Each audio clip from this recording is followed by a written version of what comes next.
In this video, I will teach you how to kill Basilisk Knights. All I ask is that if you enjoy these Slayer guides, do me a huge favor before we start and leave a like on the video. Your likes allow me to continue making these videos for you guys, so thanks so much for your support and enjoy the rest of the video. And just a little reminder that the video is segmented into chapters in the video player, and you can click the arrow to have all the chapters posted on the right side. Let's first go over everything you need to know about Basilisk Knights. They require level 60 Slayer in order to kill. You must have completed the Fremennik Exiles quest. To get them assigned as a Slayer task, you have to purchase Basilisk from the Slayer reward shop for 80 points. And if you want to kill the superior version Basilisk Sentinel, you must purchase Bigger and Badder from the reward shop for 150 points. And also, just some info about Basilisk Knights in Jormungand's Prison. So they are not in multi-combat, you cannot use a cannon there, and there is a safe spot for ranged and magic users. The best DPS armor setups are melee, ranged, and magic in that order,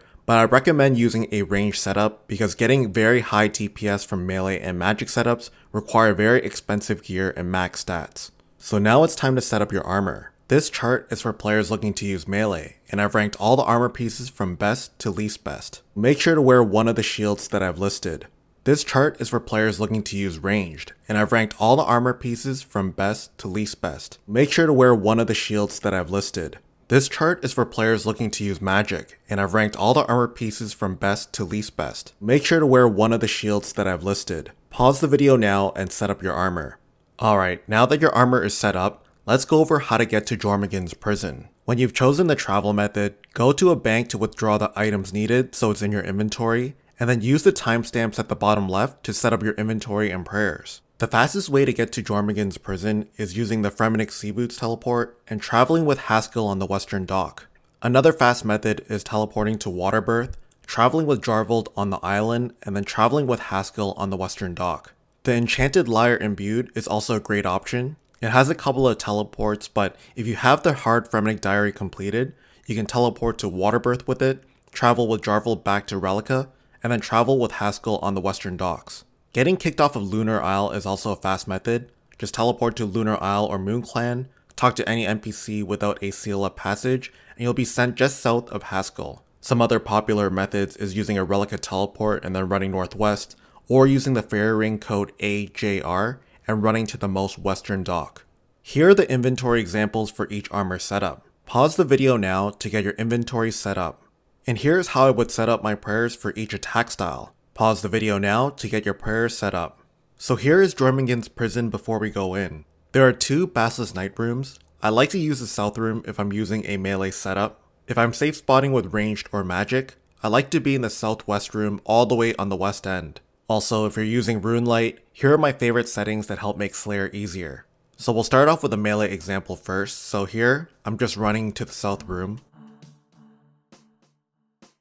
When I get close, I drink my stat boosting potion, activate my prayers, choose the most effective attack style on your weapon, mine being set on Crush with the Hasta, have auto retaliate on, and then just use your Dragon Warhammer special attacks when you get the chance, and you can switch to the Bone Crusher necklace at the end of the kill, or you can click activity on the Bone Crusher necklace to deactivate it, pick up a full inventory of big bones first, and then click activity and then just bury them all at once. And here's the example for a ranged or magic setup. So here is just me running to the southwest room. When you enter the room, turn on Protect from Magic, and then run all the way west until you can't run any further.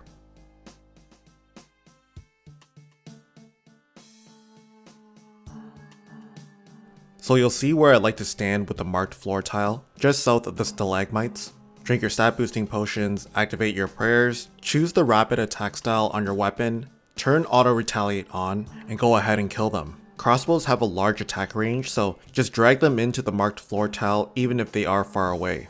And if you want, you can switch to the Bone Crusher necklace at the very end of the kill to get some prayer points back. The Basilisk Knights will be aggressive onto you for 10 minutes, so when you're finished the kill, just telegrab the loot from the floor so you don't take any damage at all. If they get stuck like it is here, just run east a couple of squares and back to the marked floor tile to free it.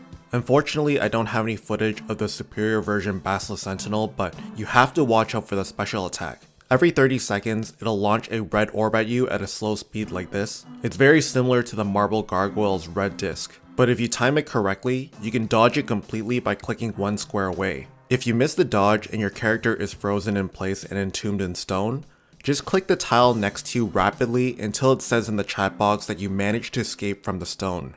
Alright, and that's a wrap. Thank you guys so much for watching, for always killing it with the likes and subscribes. This channel would not be here today without your support, so thank you again for stopping by. I hope that you guys enjoyed this video, and I'll catch you guys in the next one. Later.